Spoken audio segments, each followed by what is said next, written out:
What you think about when you're born into a fire? Let them burn it out. Sell them to the richest buyer. They wanna let the world decay.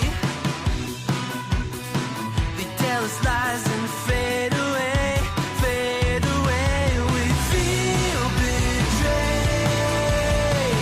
We were raised to lose.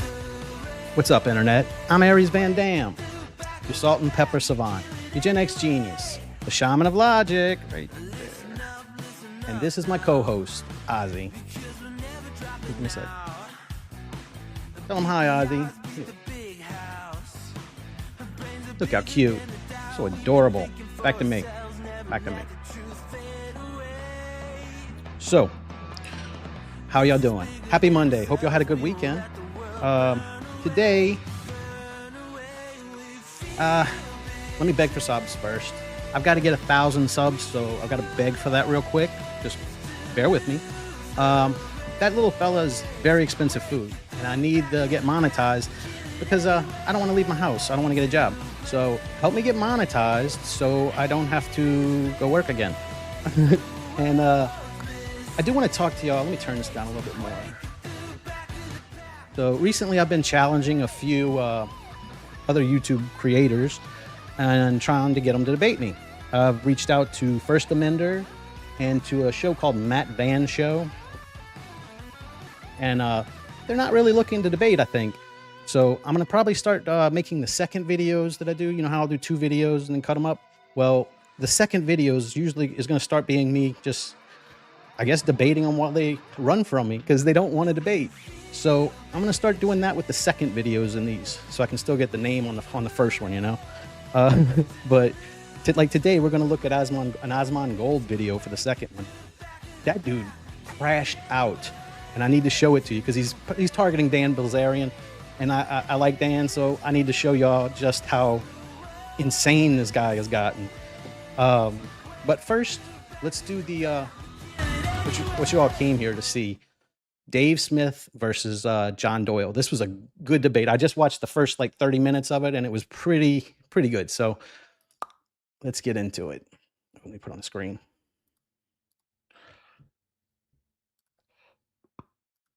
Oh, I gotta take this down. Dirt. There you go.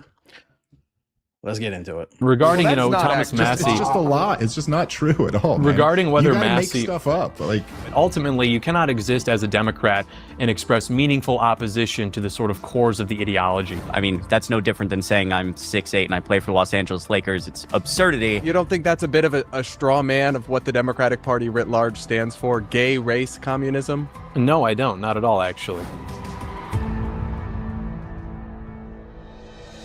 Another one bites the dust. CNN can now project that Ed Gallrein will win the Republican primary against Thomas Massey for the 4th Congressional District in Kentucky. Clearly, President Trump maintains a pretty strong grip on the Republican Party because he just led the ouster of longtime Congressman Thomas Massey in a primary challenge. Massey is ideologically more of a libertarian, conservative hardliner on many issues. Let me just take this time to remind everyone, if you have changed your affiliation from Republican to independent or whatever, go change it back because primaries are coming up. I got screwed because I couldn't vote in the primaries last weekend. So go take care of that if you're wanting to vote in the Republican primaries, because I think some of that is what happened with this too. Like, everybody left the Republican Party, so who's going to go vote for him in the primaries when you can't? But he recently broke with President Trump and kind of the mainstream Republican Party on questions concerning the Epstein files, Israel, and big spending bill. Oh yeah, happy Memorial Day, everybody. I didn't know because I don't leave my house. Now it's cost him his seat in Congress. While this isn't particularly surprising, it is still sad to me. Congress is supposed to be a powerful and independent branch of the federal government, not be totally cucked to What's a up, Nick? powerful president who demands unwavering loyalty. And while Congressman Massey has always had some odd and eclectic views that I don't share, I've appreciated for years his genuine commitment to free markets and fiscal conservatism, especially during the COVID-19 pandemic, when he basically earned the wrath of all of Washington, D.C. by demanding an in-person, on-the-record vote on the biggest stimulus spending bill in human history. To be clear, Massey has definitely fumbled his handling of some issues, like the Epstein files, and he's always been a tad too conspiratorial and cozy with cranks. For this guy, he's a gay Republican, but he's not. He hadn't fumbled anything with me. For my liking, but nobody can deny that he's objectively incredibly intelligent and committed to a genuine belief system. And I think we need more people in Congress like that, not fewer. The only upside here, if there is one, is that Massey still has 7 months left in office, and now he's not going to have to worry about re-election. So if his remarks after election night were anything to go by, he's not going to be pulling any punches. While gas is almost $5 and diesel's almost $6, they're talking about this big ballroom they're going to build, and it looks like the Roman Empire, architecture from the Roman Empire. I see a few analogies there, and people are just trying to make ends meet. If you always vote with the president, if the legislative branch always votes with the president, we do have a king. But if the legislative branch and the representatives and the senators that serve with it always follow the Constitution, we have a republic. I, for one, will miss Thomas Massey's independent streak in Congress, but that's just my take, and the debate is only just beginning. Joining me now on Brad versus the World, we've got the Democratic influencer Chris Mowry, the libertarian podcast star Dave Smith, and the Blaze TV host and professional Thomas Massey hater, John Doyle. Let's get into it. All right, guys, thank you all so much for being here. Thanks for having me. Yeah. John, I'll come to you first. You have a very different opinion on Thomas Massey than certainly me and perhaps some of our other guests. That's why I wanted you here. Help us understand why I'm wrong and we are better off with a Congress that does not include Thomas Massey. Well, I guess it depends. I don't think that you and I are exactly aligned politically, and so I think even embarking from first principles, we may run into some trouble here. But I just think that the reason that the country has been so upended in the past few decades is because of the sort of political hegemony of the Democrat Party. I view Donald Trump and his administration, especially his second administration, to be a unique opportunity to perhaps correct some of that. And I look at characters like Thomas Massey, who I really have no personal issue with. You know, I remember when I was in high school, I think Thomas Massey used to be my phone background or something, sort of the remnants of like the Tea Party libertarian era. And I had a lot of respect for the guy, but it seems to me that in the past few years, he was happy to kind of make himself an avatar for right-wing opposition to the presidents, which I just don't think is useful or productive. And I don't know if I could speak to whether what's really on his mind or what's really in his heart, because I don't know that, but I ultimately disagree with the way that he's choose to conduct himself. And I think that the voters in Kentucky reflected that as well. And so I am happy that he's out insofar as it means that we don't have a model on the right wing for being successful in politics while being in vocal opposition to the president, because When the president's trying to hide the names of kid touchers that are in our government. think that the reason the Democrats are so effective at governing is because they are always in complete lockstep with each other. There is no meaningful dissent on that side of the aisle. And insofar as there is, those people are not rewarded with book tours and media tours and other positions. On the right, we don't have that. On the right, if you are actually dissenting from the president, you can be rewarded, typically within a left-wing media infrastructure. And so I think that's why we're bad at winning. And so, yeah, I would like to win. And so I'm glad that Thomas Massey is no longer going to be able to be in a position where he can be a meaningful disruption to MAGA. Well, Chris, I Until the presidential election. imagine you have thoughts on whether Democrats are all just actually in lockstep. Maybe speak to that briefly, then give us your take on Thomas Massey, because I'm guessing you probably kind of enjoy watching Republicans all fight amongst themselves, but you probably did appreciate him on at least a few issues like the Epstein files. Yeah, that's absolutely correct. And to start with Democrats being in lockstep, that certainly is not the case. Democrats have a host of issues. Congressional Democrats right now are the most unpopular they've been. I'm not too familiar with this Chris Mowry guy, but I do believe he's part of the whole Harry Sisson and like the TikTok debaters, that little group of liberals. Than ever in American history. So Democrats, after the 2024 election, really still trying to figure it out.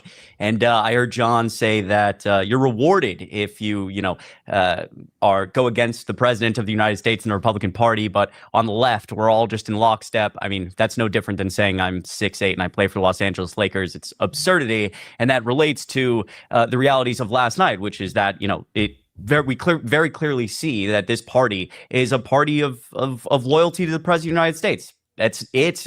Donald Trump has dominated and had an iron grip on this party for 10 years. I think we all kind of were trying to see how long that would last. We started to see cracks in that. And I think a lot of us were hoping that Thomas Massie would win. I probably disagree with Thomas Massie on 99% of issues. But again, I appreciate the fact that he hasn't just sold his soul and all his values to the president of the United States. It was the most expensive House primary in American history. Donald Trump and all the people dumped as much money as they physically could to make sure there was somebody who was loyal to the president in that space. And that's what happened. Well, yeah, I mean, that's why I'm disappointed is I don't want congressmen who are loyal to the president. Yeah. But Dave, I mean, you're obviously more from the libertarian camp. You've been a longtime admirer of Tom. It's almost like these people don't understand there's supposed to be a separation of state. Like if you're just the same as the president, what's the fucking point? Yeah, I mean, that's why I'm disappointed is I don't want congressmen who are loyal to the president. But Dave, I mean, you're obviously more from the libertarian camp. You've been a longtime admirer of Thomas Massie. Are you surprised by this? I mean, I'm sure you're not happy about it.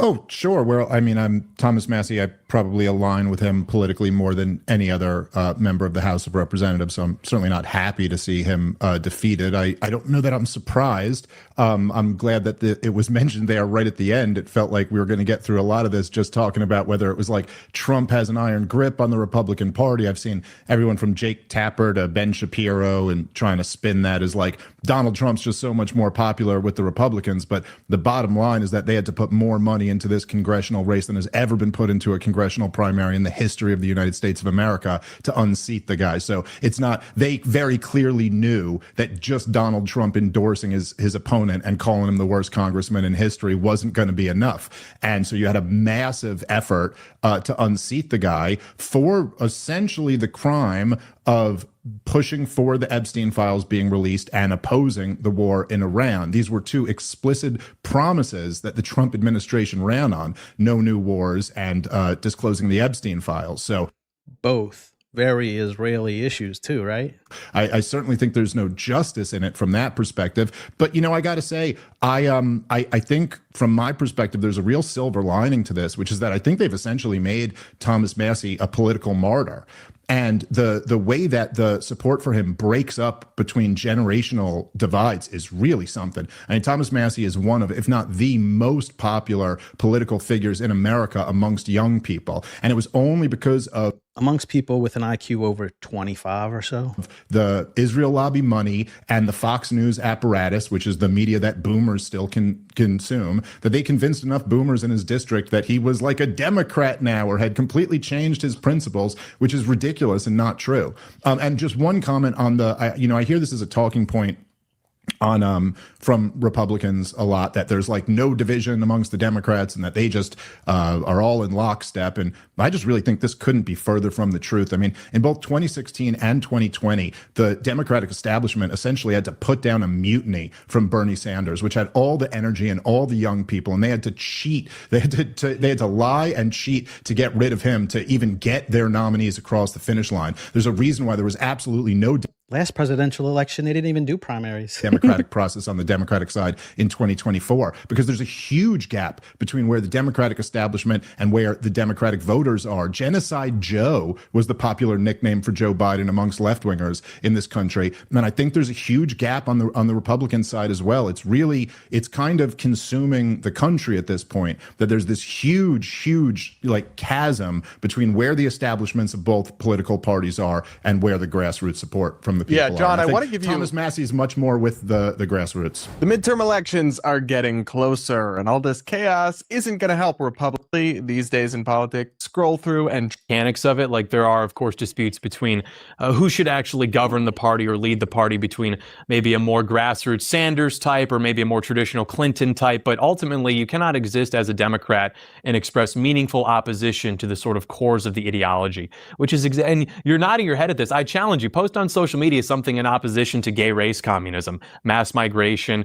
Joe Manchin opposed them on a lot of shit. Anti-white discrimination. You literally cannot exist as a prominent Democrat, be it in a position of political office or influence in media, if you are expressing any kind of dissent to what would be referred to, I guess, as woke. That kind.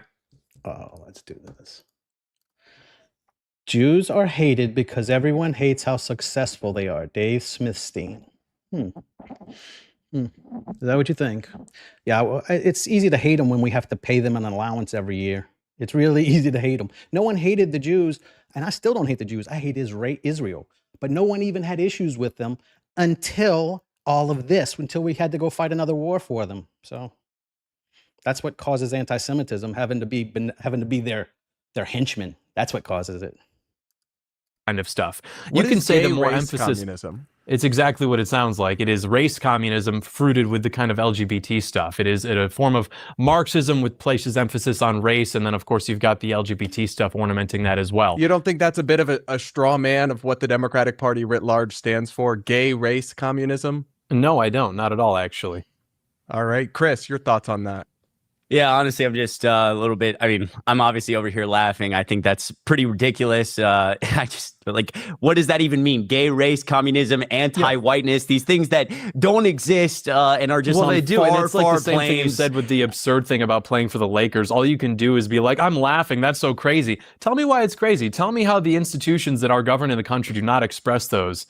What you started this whole entire thing with this premise that you can't be a Democrat without, that you can't be a Democrat and, give meaningful opposition. It's like opposition to being a Democrat. I'm not even understanding the argument, because you obviously can't do that when you're a Republican either, because they'll primary you.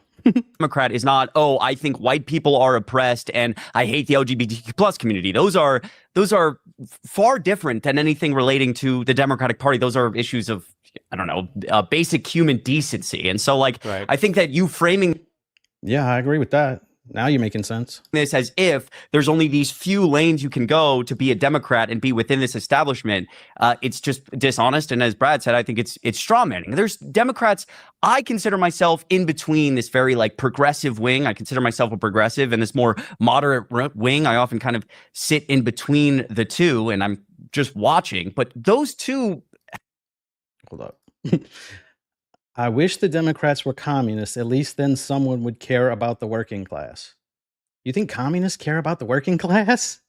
How many did they kill under communism? They don't care about anybody either. No one cares about anyone, apparently.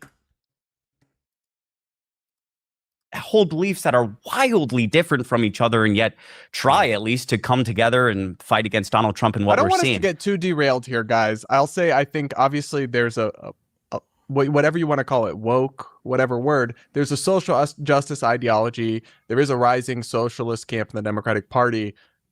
I don't want to get too boggled down on whether that really constitutes communism. John, what's your actual beef with Thomas Massey? Because when I think of him ideologically, I actually see him as kind of quite MAGA in terms of what he actually stands for and believes. He's got the groups, right? The pro-life groups, the pro-gun groups. He's got the very strong conservative voting record from Heritage Action, Turning Point, a bunch of other conservative groups. What is the gripe? Because the votes where he's broken with Republicans. It's just because he tried to expose all the kid touchers, and he didn't want to go kill innocent people for Israel. That's why. That's everyone can see this. I don't even know why you have to ask the question. Tend to be areas where he's outflanking them to the right, yet they want us to believe he's some kind of rhino. What's your issue with him? Well, that's the thing, isn't it? It's easy to outflank from the right when we're just talking about issues on paper and kind of where we lie politically. I don't, I'm not even a Thomas Massie hater per se. I know that there are a lot of people who really go after the guy on Twitter. I'm really not one of those people. My issue with him is really my issue with libertarianism at large, which is why I graduated beyond that when I was maybe 18 or 19, which isn't so much a concern about the principles. Like if Thomas Massie and I are writing down how we think society ought to be governed on a piece of paper, it's really not going to be too different. It's just how do we actually go about actualizing that given our political circumstances? And I just disagree with the strategy of becoming Mr. No and going on leftist media to talk about how you're the only. He voted for Republican platforms 96% of the time. How is that going against them all the time? They use this to try and justify what they want. They want those Epstein files hidden, and they want us continuously fighting wars in the Middle East to make their 401ks go up and to help Israel. And I'm not on board with that. Brave, independent person in Congress because you're willing to tell Donald Trump no. And then when it comes time to vote for things like the BBB, which secure the priorities of the administration, you're willing to dissent and say no. I don't think that actually gets us closer to what we claim we want the country to look like. And so it's not so much an ideological disagreement. I mean, I know he's a libertarian, and I think that libertarians tend to be a little bit more lax on things like immigration and trade policy than perhaps I would be. But it's not even so much that. It just is the strategy and the approach, how he goes about that, which I think is ultimately disrupt. Massie scares them because he is what Trump pretended to be. He'll get in there, and I think he will go after the actual employers.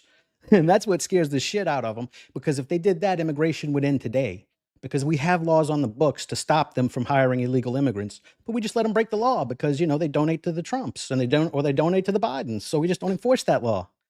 I think Massie will stop all that, and immigration will be 100% better.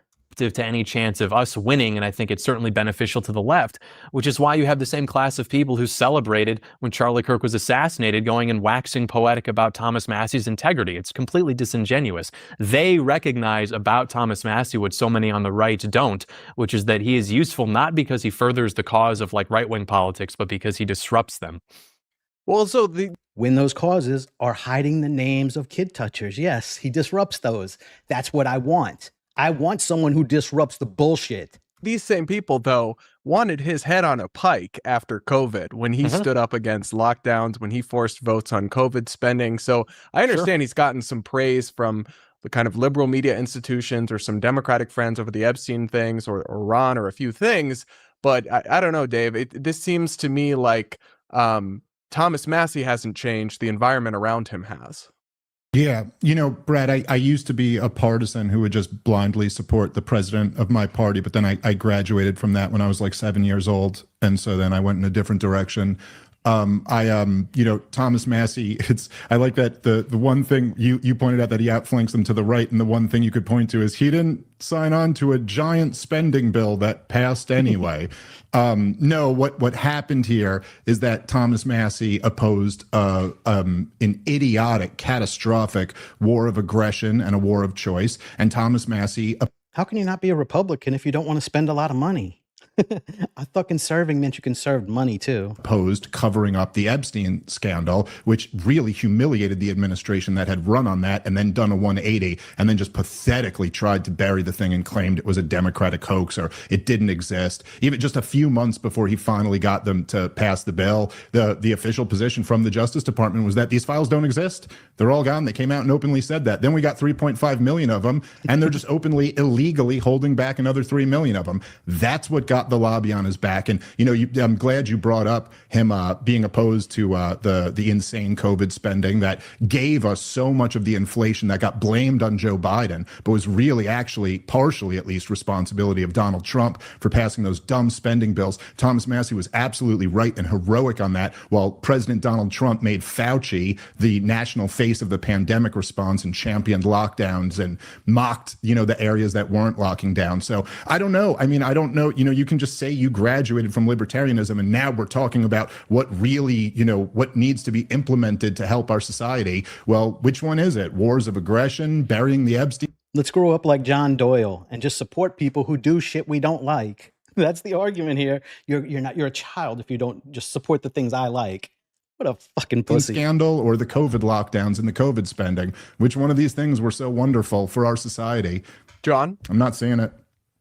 Well, yeah, I mean, I'm not going to relitigate the first Trump administration. I certainly wouldn't run it. Right. Well, the second Trump administration, the war.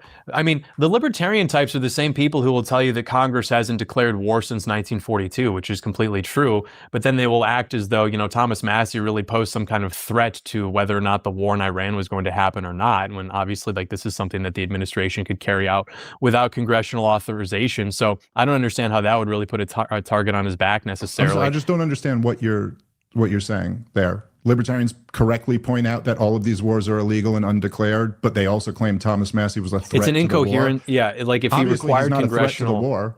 Right. So then why would that put a happening. target on his back if he was some kind of threat? Like if his opposition to that would be meaningful, why would that put a target on his back? If his opposition, well, I mean, I think him embarrassing the administration over the Epstein thing was more the problem. But he also went on Tucker Carlson's show and really broke down how every congressman has an AIPAC handler except him. And then Miriam Adelson poured tens of millions of dollars into his race. So I do want to come to the Israel I'm sure thing. It was just a coincidence. So I'm going to pull up the clip of him mentioning that about his opponent and everything. So let's maybe put a pin in that. John, your response to what Dave just said before that. I mean, there are plenty of Congress people who vocalize opposition to Israel, but they don't get targets the way Thomas Massie did. You can find this with the Squad, for example. Among Republicans? Oh, no, I'm talking Congress people, Democrats, Republicans. We have two parties. Ilhan Omar, Rashida Tlaib. No, we don't. We have one party.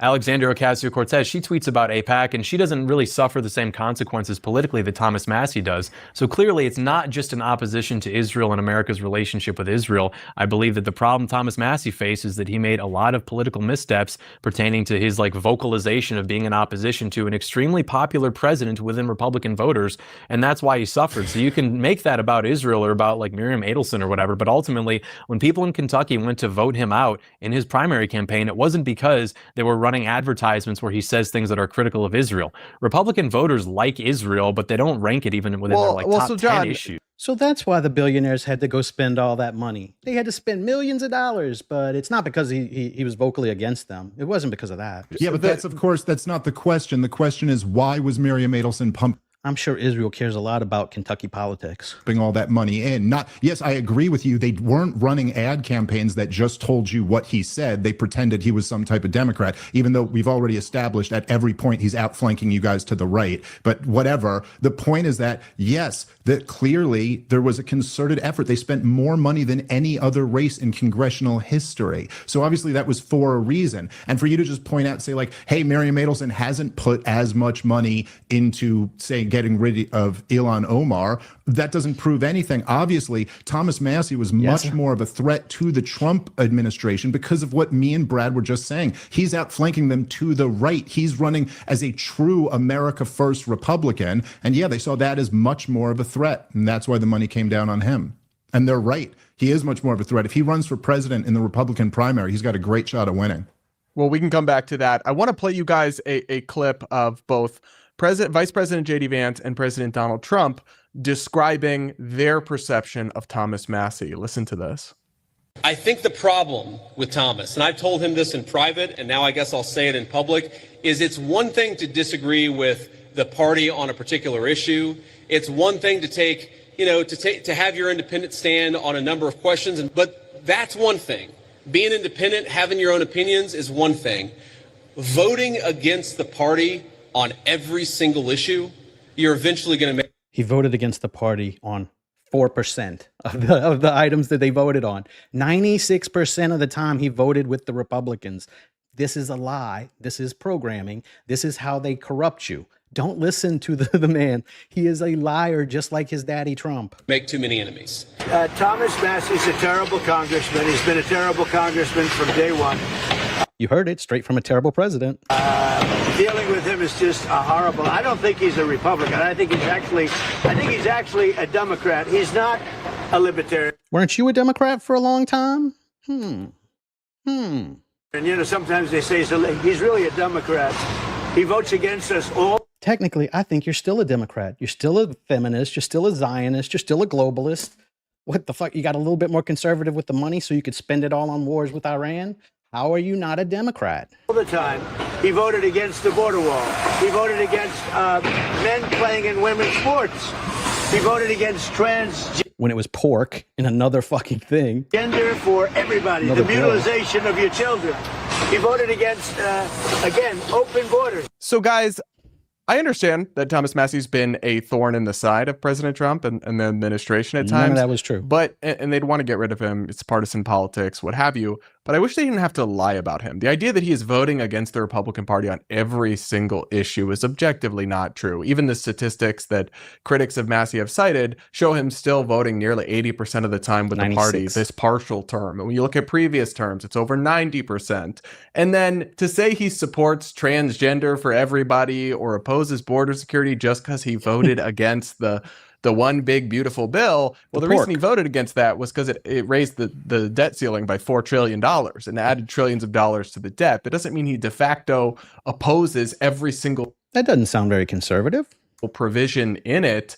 I don't know. To me, this all seems like they say you're allowed to dissent, but then when you actually do so, even in ways where you're more in line with what Trump campaigned on, like actually wanting to release the files or not wanting more wars started overseas, then they still come for your throat anyway. I don't know. Obviously, it's hyperbolic language, Chris, but something about this does give, like, you will not question, dear leader. It does give slightly cultish energy to me. Yeah, absolutely. I mean, it's a cult. It's a party of personality. You have to, at every single level, being an elected official, you have to give pretty much your soul to Donald J. Trump, both in public and I would argue at some level in private. You have to get on the stage like Thomas Massie's opponent did. And to be in his party, you have to pretend like men are women, women are men, whatever you think you are, you are. Theirs is a cult too. It's just a different flavor of cult. It's like the Mormons arguing with the Scientologists. And basically be like, I want to sleep with my, Trump body pillow at night. I love Donald Trump. Questions I get about the war in Iran, just trust Donald Trump. He's resetting the global order.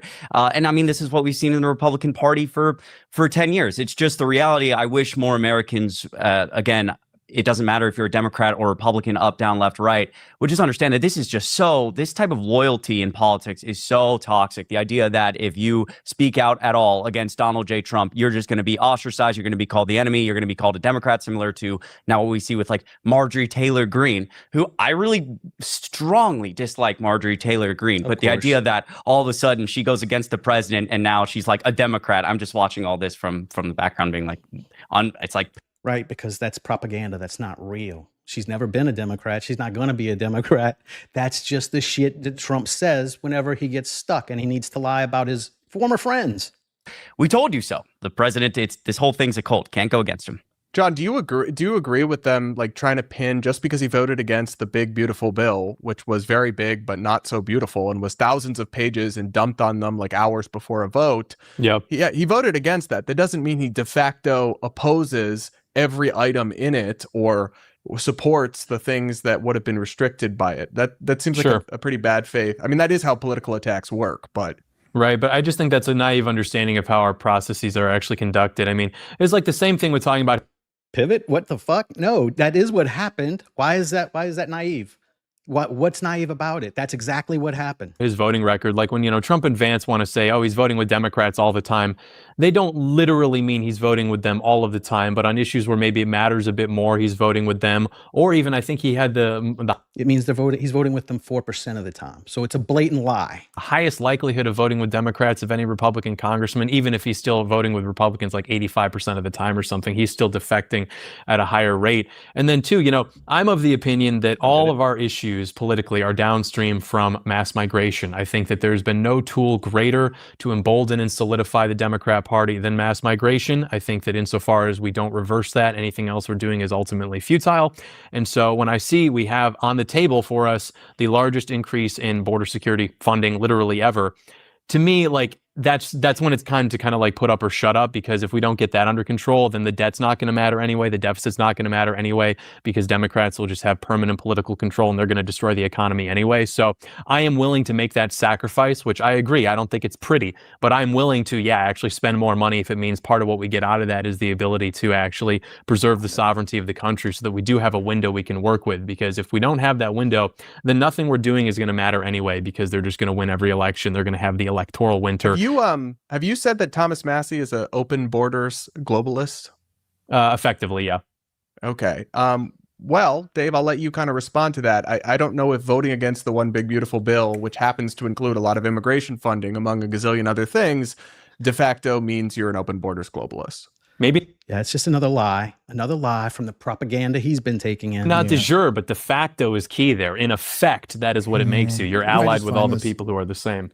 It's just no, in no way is it true. It's called a lie. That's what that is. It's a lie. It's bullshit. Such a weak argument. I don't know. And you know, it's as I know, Brad, because you pay attention to this stuff. One of the things that's interesting about it is it's a particular tactic that Democrats typically use, where they'll attach one thing to a gigantic bill, and then if you're against the bill, they claim, oh, see, you hated this one thing. And obviously, Thomas Massie had always been the guy who wasn't going to vote to add $4 trillion to the debt ceiling. And again, let's poll that issue amongst Republican voters. I think most of them would agree. Why can't we have this as a standalone bill? I mean, the Republicans controlled at the time, they controlled both chambers of Congress. They had the Supreme Court and they have the president. Why can't we just get a standalone immigration bill? Why can't we just get a standalone border security bill? There's no reason that you would have to attach this to $4 trillion of extra spending. Brad, then they're trapping you into either you go along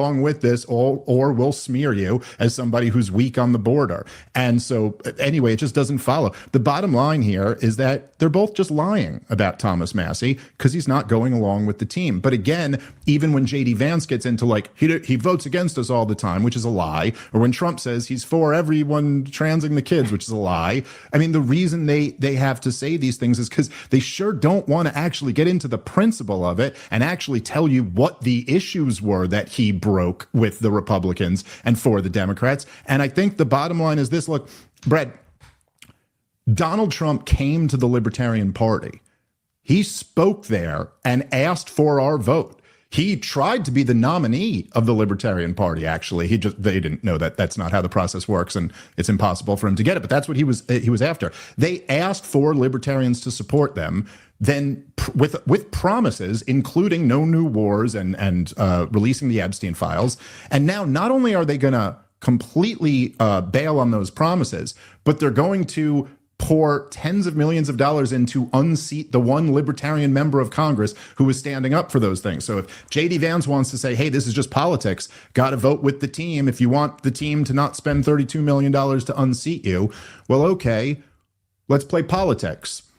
J.D. Vance has lost my support forever. Now I'm just one guy, but I am fairly influential with some of the most influential people in this country. And so, okay, you guys made your choice. This is politics. You've made an enemy out of the libertarians. And now enjoy how this goes. Enjoy where you have a president with the lowest approval ratings he's ever had. By the way, never a popular president, ever. But he is now the least. I'll correct that. Right after he got elected with the gunshots and all that stuff, he was really popular for like a couple of weeks when they were saying, I don't think the Democrats will ever win another election. Well, see where we're at now? That's what Zionism turns a good president into. Well, a decent president into. Popular he's ever been. He's prosecuting the least popular war in American history that is not going very good, and he's about to get destroyed in the midterms. So yeah, great job, Republicans. Great strategy. Go take out the one guy who's beloved by young people and independents and libertarians. It does raise a question, John, of political capital, right? They've spent all this money and all this energy going after Thomas Massie. And yeah, he voted against them on some things, but it's like, okay, 90, whatever, hundreds of votes, then one nay. Like sure. I'm not sure how consequential some of his obstructionism has actually been. Yeah. And yeah, I mean, the point is, like, do you really think this administration's problem is Thomas Massie and it's going swimmingly, and he's the reason that you're not going to be able to achieve like your anti-immigration vision? Not precisely, no. And I guess to respond to that briefly, I don't really know if I even believe in the principle itself, because you remember also in the first Trump administration, Massie voted against emergency authorization funding for the wall. So that was without the $4 trillion, and he still voted. We aren't getting the immigration we want because his donors don't want it. They've already said that they want their workers to stay here. So we just have certain industries where it's not. You know, the big campaign contributors, their businesses, we don't take their immigrants. We'll let them keep having that slave labor so that they can compete. But that's why we're not going to have it, because Trump's a sellout. voted against that. So he seems to be principally opposed to that wasn't a standalone. It was another giant spending bill. Okay, well, the point being, the Kentucky resolution is what you're talking about. Yeah, the point being, it doesn't seem that he has this like principle. It's like the ratchet mechanism where it's only a principled stand against something when it actually like helps Republicans win, and then every other time, he can vote like in lockstep with Democrats more or less. But regarding Thomas Massey, it's just a lie. It's just not true. Regarding whether Massey make stuff up, like. Nothing I'm saying is incorrect. Literally, none of this is incorrect. Yes, it is. 96% of the time, he votes with the Republican side. What are you talking about voting with Democrats all the time? 4% of the time, they happen to coincide that the Democrats voted for that too. But 96% of the time, he voted with Republicans. So you're lying. No. Objectively, what you just said is incorrect, that he votes with the Democrats most of the time. Thomas Massey is the most likely Republican representative to vote with Democrats. That's a different statement. It's not the factually incorrect one that you just made. Different bills I would assign different weights to. So effectively, yeah, the guy is a Democrat, which is why, Democrats love him. That's why we have...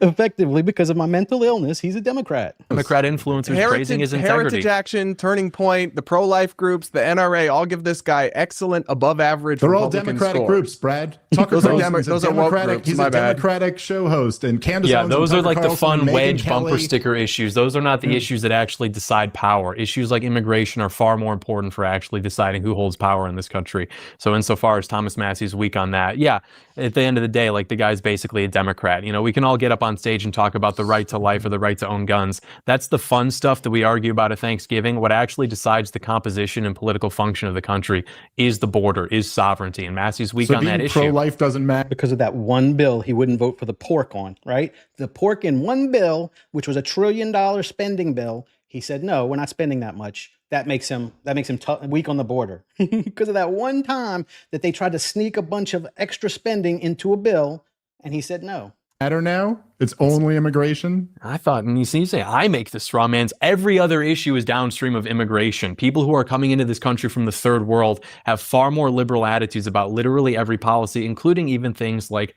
pro-life issues, abortion issues, stuff like that. So yes, insofar as we have more of those people coming into the country, legally or illegally, the Democrat Party is going to have greater room to maneuver and become further left, which is why the country has become so far left in the past 60 years. It's not because the Democrats got better at making arguments, it's because they changed the composition of... Right, it's because the Republicans turned into Zionist shitheads like you and make terrible arguments. ...the country to people who are more sympathetic to leftist, collectivist attitudes coming from... So the question there is why countries. The most extreme Democrats are the white Democrats who were born in America, and the less extreme, less woke Democratic voters tend to be the racial minority voter base. But I'll bring in Chris here. I mean, you're the Democrat. You're the one involved in Democratic politics. Do you see Thomas Massey and his scorecard and his legislative record and think one of us? No, absolutely not. And again, like no one would. Except the brainwashed idiot. I was live streaming last night reacting to some of the election results, and I wanted Thomas Massey to win purely for our democracy. I just think it's bad if there's a party that is, again, purely based off loyalty to the president. So no, I don't view Thomas Massey as, quote, one of us, but I appreciated the work that he did on the Epstein files. He seemed principled in other issues. I don't know Thomas Massey's, particular voting record off the top of my head. But again, I'm just kind of, I think it's good for our country if the party is not full of loyalists. And I'm sitting back kind of listening to all this welcome to the channel. Donald, if only, not to be this guy, Dave or Brad, but if only somebody was screaming and yelling, hey, the president's a liar. He doesn't actually mean what he says about no new wars or releasing the Epstein files or any of this stuff. And so now, again, objectively, the Republican Party is kind of starting to crumble here, and Donald Trump is the most unpopular he's ever been, with inflation skyrocketing and the Iran war happening and the Epstein files nowhere to be found. So I don't know. I'm just kind of sitting back smiling. Here's where I have to flip it back on you, though, that during the Biden years, we did see a president in clear cognitive decline. Then we did see a Democratic and liberal media establishment where people were very afraid to say that truth. And there was something of a, you can't say the quiet part out loud. You can't turn against Biden. The ones who did were very viciously attacked, and eventually it became so undeniable that the dam broke. But it's I don't think we should pretend that that Republicans are the only one with any sort of partisanship or tribalism. Look, sure, I understand where you're coming from with that that conversation, but obviously you would agree that we're like comparing apples to oranges here. There is no comparison between potentially just the question. You pretended like a man who shit his pants in front of the Queen of England wasn't demented for 4 years. He was demented before he got elected. Shuanana Shaba de Pressure was a quote that got him elected to the presidency. Y'all are just as big a cult.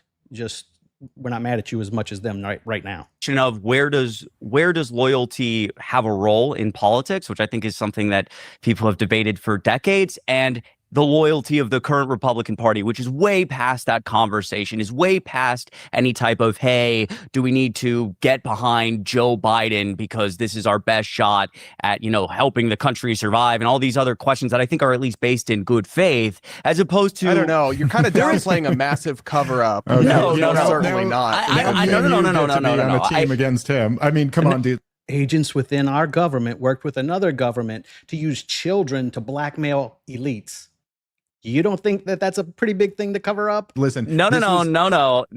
I think these are two separate. I think one of those conversations it's apples to oranges. You're talking about people coming at a question with good faith, trying to understand what the person to lead their party, who's best to do that, and everybody in Donald Trump's world being like a pure loyalist at every single level because they only care about themselves. A little bit, yes, Dave, please. Okay, so first of all, I'm sorry, but to frame everybody being like cowed into staying silent about the president who was clearly senile.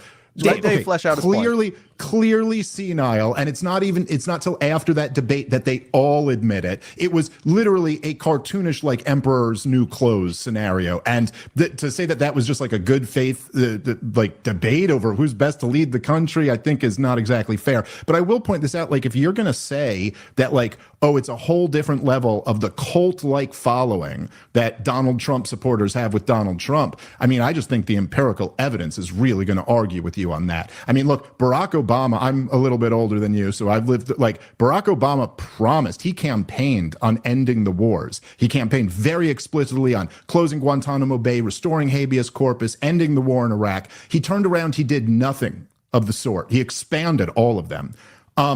You didn't see a mass exodus. You didn't see him plummet in his approval rating number. You didn't see Rachel Maddow and Stephen Colbert and Jon Stewart and Bill Maher coming out and all denouncing him. That's exactly what you're seeing with Donald Trump right now. It is pretty amazing that Donald Trump has lost Tucker Carlson, Megyn Kelly, Candace Owens, Alex Jones. All of his most influential supporters are actually standing on principle and going, no, we voted for no new wars and this isn't what we want. So you can say, like, hey, there was someone yelling all of this to you at the time. Believe me, I had heard it. I had been saying it myself through much of the first term. The point is that it didn't happen in a vacuum. It happened in a scenario where the alternative was Kamala Harris, who had been forced in there and in the most undemocratic way after they had pretended that the clearly senile president wasn't. So yeah, that was our choice, and a lot of us went with him. I'm gonna again, well, really quickly, just yes or no before I respond to all of that. You don't actually believe that the current Republican Party is equally as, let's say, loyalty based as just any other, like the Democratic Party of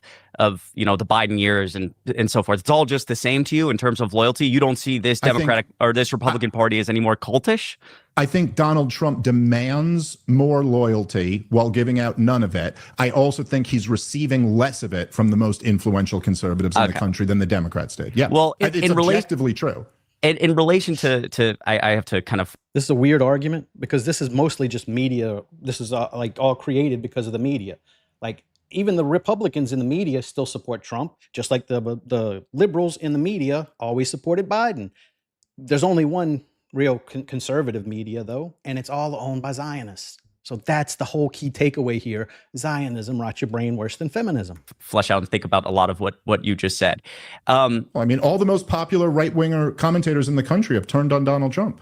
Yeah, but two things here. Number one, I think that I would argue people like Marjorie Taylor Greene or Tucker Carlson or Megyn Kelly, they turned on Donald Trump because they're politically incredibly savvy. Like, I think Tucker Carlson is borderline a psychopath, and I think that he knows, like, he doesn't believe in anything. He hated Donald Trump in 2021 after January 6th. We had the subpoena text messages. You have one yeah, text no, he message. hold on. He absolutely did. We have the subpoena text messages to prove it. Him yes, texting you have one text message doesn't prove anything. No, it's not one text message. It's a really. It's a no. Can It's I, one can I text finish message speaking? where he says Can he I hates finish Donald speaking? Trump. It's a barrage of text to suggest that Tucker Carlson, again, saying I despise this guy, I hate this guy. Then all of a sudden, by 2023, when his political capital is back, he's sitting him down and having him with his podcast session and all this shit.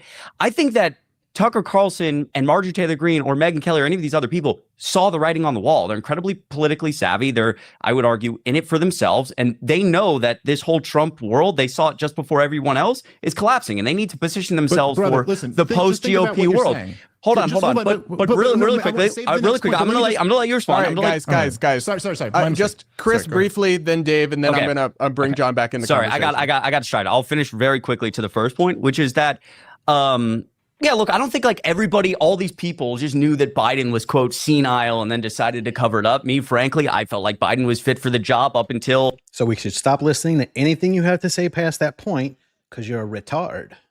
I think about this all the time. I thought Biden was able to run and good to run for re-election later than most people did, and I would still defend that idea. I think there's questions about yeah, absolutely. Oh boy. All right, well, we can go into that another time. That being the case, like Kamala Harris comes in not in an undemocratic way. The electorate vote. Did she win a primary? Then it was undemocratic. It's for the people to send to the DNC to vote for her. So I think that whole thing about Biden being this whole cover-up is a little well, extreme, there should have been a primary because Biden shouldn't have run again. No, I actually disagree with that because the only way to have a primary is you have to be able to primary somebody, and nobody ran against Kamala Harris. I would agree that there should be. No one ran against Biden. I don't know why, but that's why. They didn't just say, oh, Kamala's so great, let's let her have it. No, they would have all ran against that idiot. This would have entered if Biden had not run for re-election. But that's the primary well before Biden was out of there, and Bobby Kennedy was running as a Democrat, was getting millions of supporters, raising tens of millions of dollars. There was a major challenger, and they shut it down. The head of the DNC said, we will not have a primary. No, I think those are two different questions, right? Obviously, Kennedy was not a Democrat, or we're talking by the time Biden dropped, there was nobody. I just love as the words "Kennedy was not a Democrat" are coming out of your mouth. No, that's absolutely true. Like, he's not a true Democrat like Harry Sisson. I'm referring to at the time there was supposed to be a primary. Bobby Kennedy was not a Democrat, right? He had switched to being an independent. He was like, I'm done. No, in terms of his party affiliation, he had announced that he was no longer a Democrat. Guys, I'm going to move us along here because I don't know that we need to. I'm sorry, Brett. I'll keep this real quick. Sure. I'm sorry, but final thought to the topic that we were on. I mean, look, dude, if you're just being honest here, just like if you hear yourself talking, you're saying, hey, look, there's way more cult-like following on this side than the other, and then I point out, maybe I overstate it by saying all the biggest right-wingers, but 7 out of the 10 top biggest right-wingers have all turned on Donald Trump. So that kind of pokes a hole in your, and then you immediately just went to psychoanalyzing all of them and saying that, well, their motivation isn't really this or their motivation is this. But at that point, you're just guessing. I personally know Tucker Carlson, so I'm a more educated guess than you. And I really think he is about 23 years old. I think he knows everything right now, Dave. Turned on him over the war, which is what he said. Well, I'm going to move us and bring John back in here. I'm actually curious for your thoughts on this, John, because Dave has obviously articulated a true phenomenon, which is kind of the independent or alternative right-wing media ecosystem turning against Donald Trump. But that's also not the same thing as Republican voters, mainstream kind of Fox News, and all Republican politicians and congressmen and senators for the most part. So where do you see this? I mean, do you see this, John, as Trump no longer having support among a large swath, or is it just Podcastistan, as it is derogatorily referred to? Yeah, I think a lot of podcasters have turned on him. And again, I don't know what their hearts are saying, but I think a lot of it may just have to do with the general nature of needing to consume content where, the old adage goes, you never read a headline that says a plane landed safely. I think that even when things were going very well during like the Trump administration, before some of these more embarrassing PR things came about, people were still like trying to read into any little thing that happened and amplify it into being the end of the world, which I would guess is probably, and then even when it was just proved to just be some like BS headline or it wasn't true, they wouldn't concede that. They would jump to the next thing that was clearly disastrous and going wrong. So I think a lot of it is just that comes to mind? Sure, yeah, the complete lack of the J6 pardons, that was definitely not going to happen, and then that happened on day one. You had stuff in Minneapolis where they were saying that Trump balked and didn't get what he wanted, even though he got exactly what he wanted, which was local law enforcement supplementing the efforts of federal law enforcement. It was just always jumping to one different thing after the other, and so I think it may just be people wanting to get tired of winning and desiring that kind of negativity. I think a lot of it is audience capture. I think a lot of it is foreign audience capture, because when you start editorializing your position to speak more about the plight of the Palestinians, that's obviously going to appeal to much of the Arab world.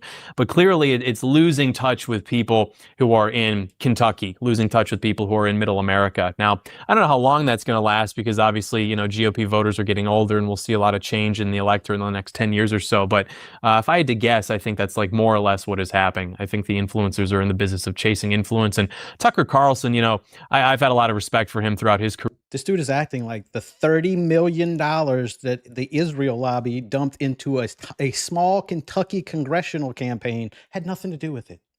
This is insane. So I don't know exactly what his motives are, but I look at some of these other people who have always kind of lily-padded around to whatever seems to be the more hot topics, and it doesn't surprise me that they're doing the same thing now. Well, listen, I certainly doubt the authenticity of some of their changes of heart, and I don't deny the role that audience capture can play in any content creators. Kind of just it's the nature of the industry and the business, and it does happen somewhat across the board.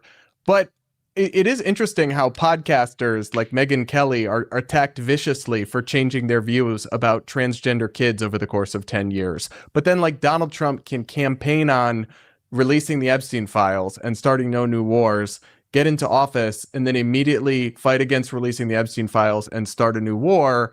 And you're like, but we're getting tired of winning. Yeah, I mean, well, the thing with... So they decided to start losing. That, too, is when I voted for Trump, I wasn't voting for Trump because I thought, the Epstein files were my top issue. If you remember, too, during his campaign, he only brought that up when Elon Musk joined the campaign and began announcing this is, a thing that would happen.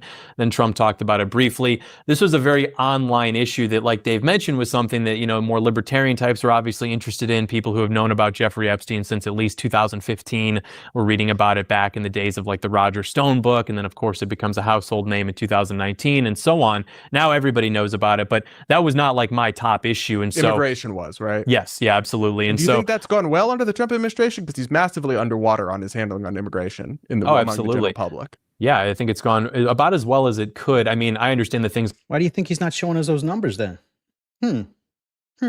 So we're just guessing here. This is just John Doyle's guess about what immigration is doing, because the president's hiding those stats from us ever since he decided we're going to let some of them stay. Yeah, those numbers went down, and I don't know if we're going to beat Obama. Aren't perfect. We can't wave a magic wand and get rid of, 50 million people, but I think that things are going really well, actually. Yeah, you can. If you make it illegal for them to work here and their employers are going to go to jail for it, yeah, which is actually the law right now. So it's all you got to do. It could take a week. Million people that you would get rid of. 50. Yeah. What population are you referring to? The illegal alien population. There's not 50 million illegal. Well, you don't know that, do you? Because it's been the 11 million number for at least 20, 30 years. It's definitely not 11. Yeah. It's definitely not 50, though. There's no credible. When Trump started, it was definitely 50. It might even be higher, actually. Don't know about that. There was listen, again, I don't know. See, this is where we're in a weird place in this debate, because I am an immigration restrictionist like you. And I know that there was that one, I believe it was a Bear Stearns analysis, which I do tend to trust. Ann Coulter had this in her book, Adios America. And they had come up with Ann Coulter, by the way, who was great in supporting Thomas Massey and trashing Donald Trump for being terrible. But she was they had come up with 30 million, and this must be, I want to say she wrote the book in 2014. And they had come up with the number of 30 million. And I don't know, again, none of us know for sure, but it is not so far beyond the realm of possibilities. 50 might be north. I would probably put it right around 40. And there's a lot of illegal immigrants. I just would want to see an actual estimate or analysis that suggests that. Well, I just gave you the one. There's a Bear Stearns so we just have to look into it. But we don't have to get bogged down on 2013. Sure. We don't have to get bogged down on a particular number. I don't look at personally. I don't look at it as a government. The immigration issue has been being handled well. Chris, I'll bring you in on that question. So if there was 40 million in 2013, and then we have from then till now, when Biden let everybody who wanted to come in, yeah, we had at least 50. Briefly. Yeah, I think two things here. Obviously, I think people know that I'm going to obviously talk about how ICE has, been in cities like Minneapolis and Chicago, predominantly blue areas, I think mainly for political gain. And the American people, the reason he's underwater is because they have watched ICE, round people up and throw them into vans. We've also watched from a judicial standpoint, ICE often violating court orders. I think there was a Judge Schultz, I believe, in Minnesota, appointed by Bush, who wrote a, I think ICE on some particular issue was violating a court order, and he actually got together all these different court orders ICE had violated and was like, in January of 2026, it's likely that ICE has violated more court orders than most agencies have in their entire existence. I think we're watching this like hyper loyalty in this area. They're rounding up people off, sometimes deporting them without due process. And the American people see that and they're like, what the hell? I've listened. Yeah, we're like, who gives a shit? They're not supposed to be here anyway. To a lot of Trump supporters say this isn't, I think immigration is an issue, but I didn't vote for this, terrorizing these communities. And I think on that point, like what I would say to John, besides all of that is, and I often say to people is like, I don't actually believe Donald Trump cares about this issue at all. I think we're watching a Trump administration who has executive order, just like close the border effectively, when in reality, we've had a broken immigration system for 30 years or 40 years or whatever. And we need actual legislation on the border to really revamp this whole thing. Donald Trump has the House, the Senate, and the presidency. He's not interested in doing that. He's passed less fiscal legislation overall than any president in modern American history because he doesn't really care about any of these issues. And so when it comes to the border specifically, it's not politically helpful for him to actually revamp. I think we were on the right track with the wall. I think the only thing we needed to add is a moat with alligators on the other side of that wall. Fit in the way that John claims he wants to, which I obviously have massive disagreements on, or he would do that through Congress. Instead, you just executive order, close it. You have ICE run around these cities and you claim victory online. Yeah, John, give you a chance to respond there. No body in Congress has ever wanted to take action on immigration because, as I've mentioned, immigration except for under Joe Biden, when Democrats and Republicans let John respond. Okay. But yeah, there was legislation actually put forward by a Republican senator from Oklahoma during the Biden administration that Trump lobbied against. Was that some kind of amnesty, some kind of de facto amnesty or something? Yeah, I mean, typically what you tend to see insofar as like Congress people are taking action on immigration as an issue, it's exactly like you say. It's always that our system is broken. We need some kind of immigration solution, which always coincidentally means something that is approximating an amnesty for the latest batch of illegal aliens, maybe making it easier for the pathways to citizenship, DACA, stuff like that. And so, yeah, I agree that, it's not politically beneficial in the sense that you can't rely on Congress people to want to fall into line with that kind of thing. And so you do just need to, as the chief executive, enforce the law and go about these things as he had, which people voted for. People at Trump rallies were not holding up signs that said bipartisan immigration reform. It was mass deportations now. So when you talk about we need to fix immigration, that word means something very different to you than it does to me and than it does to Trump supporters. Because when you say we want to reform immigration, you ultimately don't see a problem with immigration fundamentally. You would like to see more of it. You would like to have it more expedient, maybe a little bit cheaper. You don't have an issue with it as a phenomenon. I do. Trump supporters do. Yeah, so, yeah. that's Well, true. I'm with you on that one. And I do think that there's, I would probably give Donald Trump for, again, because you were saying we don't actually need, the issue isn't the border right now. The border's actually been secured, and Donald Trump's done a very good job with that. I think that's probably the brightest spot of his presidency. I'd probably give him an A for border security and maybe a D- for deportations. I mean, the deportations have been an absolute mess, and for all of it, we're not even getting mass deportations. It's not, if your main issue really is like the demographic change or illegal immigration in America, I mean, it's not even making a blip on the radar. And we have these huge shows of force. And you are correct that there were clear violations of the law. I mean, there are all types of videotapes of ICE going through, really terrorizing civilians, telling them that they're going to be put on a list if they don't give their name, telling them that they don't have the right to not answer questions, which is just flat out wrong. You absolutely have the right to not answer questions if you're an American citizen from any federal agency, let alone one that's tasked with deporting illegal immigrants. So, and also just even doing it in Minneapolis, where there's only like a couple 100,000 illegal immigrants anyway. I think it was a big provocation that didn't get any results and did violate people's rights and did tragically end up with people dying. So I think that's all been a nightmare. But where I would maybe agree is that that was all because Trump's a populist, and the Nick Shirley videos with all the Somalis that were stealing government money through all the scams. That's why they went to Minneapolis. It is what Joe Biden and Kamala Harris did to this country. It's a profound crime to commit against your own people, to just have your borders de facto wide open, have people pouring in by the millions against the will of the domestic population.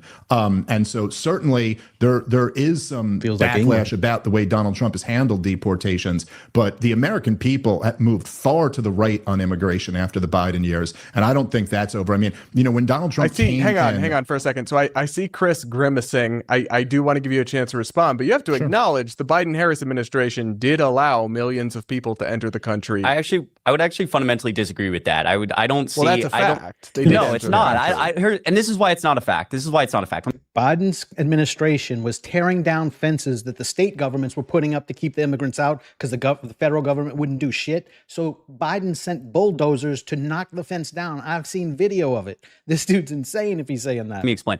I don't think anybody in this panel could name me a piece of legislation or an executive order that de facto caused the border to be wide open, certainly with no evidence behind it. In fact, hold on, we can see via evidence. If we take a look at So ignore your eyes because we don't have any paperwork to document that. Like, no, bitch, we saw it. 18 months under, I was actually looking at this data, 18 months under the Biden administration between 2022 and 2023, when a lot of these, obviously the border was an issue. There was a lot of people crossing the border. We can see encounters at the border, arrests, and then deportations. He had an effective deportation rate at the border almost identical to Donald J. Trump in his first term. I think that the issue was not that Joe Biden or Kamala Harris did something radically different on this section of the border relating to people coming in. The issue was that, again, we've had a broken immigration system for 3 decades, and because of COVID, a lot of these countries in their economies collapsed, inflation exploded, and so they made the trip to the United States. Again, because our system's been broken for a long time, Border Patrol didn't have the resources it needed, and our system was pretty overwhelmed. I think the idea that Joe Biden or Kamala Harris wanted that to happen or caused it to happen is just not based in reality. I understand why their platform was to give illegal immigrants health care. That's insane. Giving people who break into your country free health care. The American people were upset about it, but I don't think, similar to inflation, I don't think it's the fault of Joe Biden. Well, I'll bring in John here. Imagine he has some thoughts on that, but I'll just point out that they did come in and immediately change a wide number of Trump's immigration policies from his first term, including his COVID-era restrictions that did decrease the flow of immigration at the border. And then part of the issue was people just coming in and claiming they were seeking asylum and then being released into the country, never to be seen again. John, your thoughts on whether... Not only did they do that, they did that on day one. It was literally their top priority is undoing all the Trump-era Border Patrol measures. And two, I understand. Hang on, Chris, you're shaking your head, but you acknowledge they came in with a stack of papers and immediately revoked. No, I'm acknowledging that, but I'm disagreeing with the idea that those But I'm pretending like I don't agree. Executive or like those things, or a lot of them being executive orders. Okay, you could dispute the causality, but you acknowledge they reversed many of Trump's border but I don't think that those had relation to people just like crossing the border at will. I don't know if you remember this. And also, I want to point out really briefly, I'm sorry, I will let how would you know? You were in junior high. John talk, I promise. Like the Biden administration was in court, to some people's dismay, I still think about this, arguing that a lot of those COVID policies should remain in place because they knew asylum would be a problem. Again, COVID was no longer a national emergency, no longer considered like a national emergency. And so federal judges said, these issues are no longer constitutional. You have to get rid of them. But Joe Biden was fighting for those things like Title 42 in court. All right. I might recommend. I remember that event unfolding slightly differently, but I'll let John have a word here. Yeah, I remember too seeing interviews and like leaked statements from during the Biden administration where like Border Patrol agents would be lamenting that they were basically told to stand down and they weren't allowed to do their jobs, because you may be right that yes, there was no policy that went through that Joe Biden signed with the auto pen that said it's time to be evil and flood the country. But as the chief executive, you are in charge of enforcing laws, and you can choose to ignore certain laws and allow for like something like 10 million people to flood into the country through the southern border, which is exactly what happened. And we know that this was not some complex issue that really required policy and bipartisanship to solve, because Donald Trump solved it and literally got it under control within a few weeks. We've had net zero crossings. The border is completely secure for the first time in my lifetime, certainly your lifetime, and it took the guy 5 minutes. Now, other issues pertaining to immigration are going to be much trickier, and we hope that he could, display something approximating that level of effectiveness. But in terms of the border, which again, under your guy was wide open, yeah, dude, that was a complete just flank that was left exposed, and it was obviously intentional. They undid it. They sat back. People flooded in. They said, I don't know. And then, Trump is now having to clean up the mess. Again, I think that I understand when people say when there's conversations around how Biden could have potentially handled the border differently. For example, his last year he signs an executive order, border crossings effectively drop 70%. The reason he did that so late, he was waiting for this legislation and all these things. He could have handled that differently. Yep. I think the idea that, again, they wanted this to happen or caused it to happen as opposed to a set of circumstances like COVID-19, I think is dishonest. And furthermore, to your point about Donald Trump in 5 minutes got it done. Again, this is where the difference between how we view immigration. Donald Trump executive order closed the border. I don't think the border should be closed for business. I think that people should be able to, come to a port of entry. Hold on. That doesn't mean just cross wide open. I'm supportive, for example, under Joe Biden, this piece of legislation originally crafted by Republicans that Joe Biden supported was the strictest border bill in American history. It gave tons of money to security at the border, changing ports of entry. The pieces I liked were massive money to the judicial section so we could try to approve or deny visas. You're talking about the James Lankford bill, right? Yes, correct. Approve or deny visas. So a lot of paperwork that means nothing because he told the border agents to let them all in. It doesn't. We watched this. We all saw this. But these guys are just as bad as Zionists. They just want you to pretend like you didn't just see what you saw for 4 years. Within 6 months, as opposed to it taking, 9 years. That border bill in a normal, perfect time to me is very strict, but I was supportive of it because it gets the job done. I understand why the American people are upset. Donald Trump is not interested in changing any of that. Again, he's just got the border effectively closed, which I think creates a host of other issues for immigration in the future. Issues for you because you like immigration because you're a Democrat. Dave brings up the Adios America. Yeah, because y'all need the voters. That's why. Because I'm an American, but no, because you're a Democrat. And Dave brought up the Adios America book. There's a great quote in there that she includes. I don't remember which strategist, but there was a Democrat strategist who is someone we should pay attention to. And he mentioned of the Hart-Celler Immigration Act that it was the Kennedy family's greatest gift to the Democrat Party. This is true because through that, usurping of traditional American immigration policy, which was far more concerned about the demography of the nation, it has enabled the Democrat Party to basically import a permanent underclass of voters. And so, yeah, I believe you when you say that you like immigration. Of course you do. You could never win an argument were it not for the permanent underclass of loyal Democrat voters that have been imported into the country and who now we are trying to deal with, albeit some, setbacks and obstacles. And yet, hang on, I'll just say, and then Dave, I will give you a word. And yet, then many of those immigrants' children or themselves or their children's children are now Donald Trump supporters and voted for him over Kamala Harris. Dave, many, but not majority after 3 generations, still Democrats. Hey, listen, we can have a whole nother, demographics of immigration conversation if you guys want. Dave, a final word from you. Yeah, well, look, it is true, and that book really is worth reading. And look, I remember this well because I was politically aware at the time. That the Democrats used to just openly say this all the time. It's not like one quote from one strategist. Like Joy Reid and Rachel Maddow, they used to all talk on MSNBC back then openly. They called it the Browning of America. And they would all openly celebrate it and that this was going to give Democrats permanent majorities. And that's why it was the plan. I go, look at the percentage of Latinos.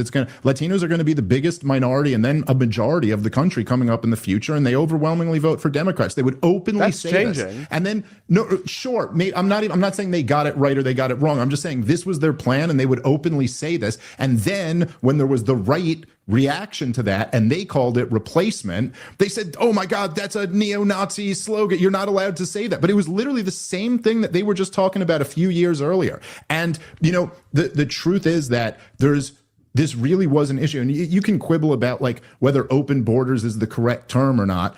Certainly none of us are arguing that we actually opened the entire border and said, here's a welcome come in sign. But when millions of people are coming in and claiming asylum and none of them are being turned away, and in just a few short years, you allow something like 10 million people into the country. They were letting people in because they were in conflict with a rival gang. That's an actual thing you could claim asylum for because you pissed off the wrong gang member, of the gang you're not in.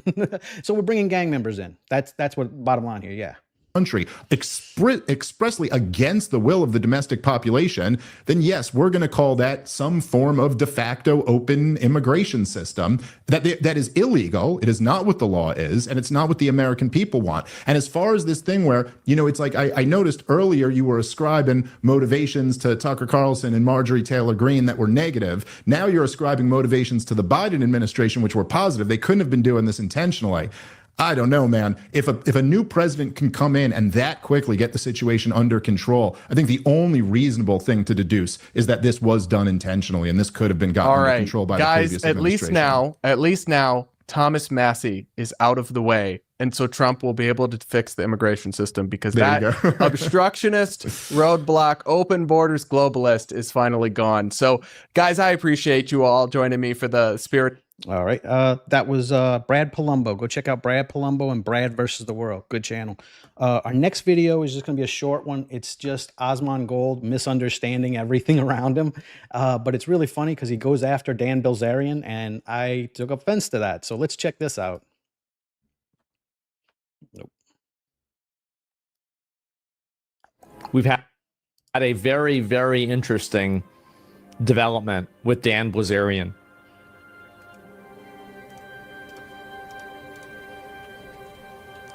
This is him with Mel Gibson. I'm part Jewish, and it didn't bother me.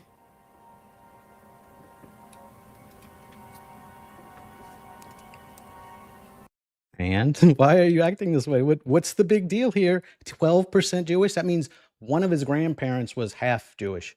And even if that half was wasn't the female half, that still means you're not Jewish. Like he's acting like that disqualifies you from being in Congress. He's running against a guy who's 100% Jewish. So I don't even understand what he's talking about. But he's going to act like the campaign is over because Dan admitted he's 12% Jewish. Like, who cares? Like I think he thinks that we're all just Jew haters or something. I don't hate Jews. I would vote for Dave Smith, and he's 100% Jewish.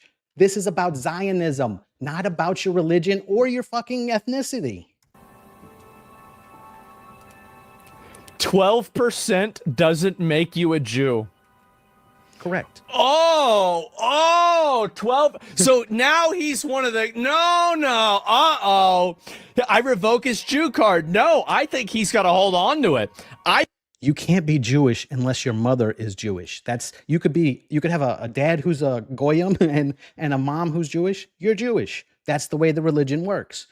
His mom's not Jewish. He's not Jewish. So he's 0% Jewish technically, even though it says 12% for his ethnicity. I think, he tried to drop his Jew card and people are picking it up and they're saying, hey, Dan, you dropped this. Dan. Yeah, he told the press, like he admitted to it openly and didn't try and hide it. Yeah, he was really trying to run away from it. What's going on? What's this? M. Night Shyamalan couldn't have come up with a better one? Yes. And so now Dan, I actually think this is the end for him.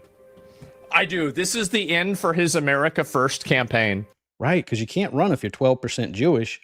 Can't run against the guy who's 100% Jewish and a Zionist. All of the third world, like actual Jew hater people that are out there that are gassing him up in the comments. Well, now they're going to say, well, wait a minute. This guy's part of the problem too.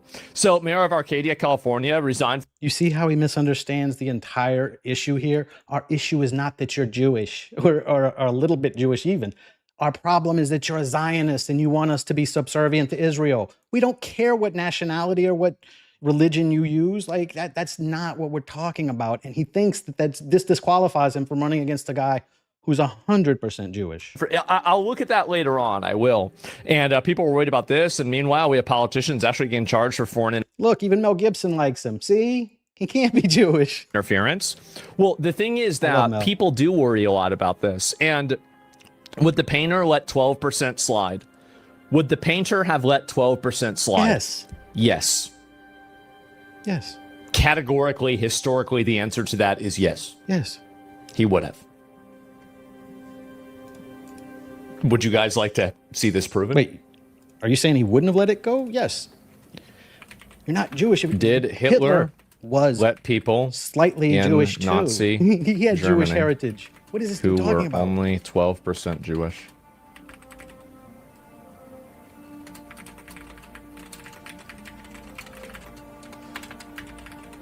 You're not going to like this, guys. Truth is stranger than fiction. So he thinks he's not going to say no, you couldn't. Watch.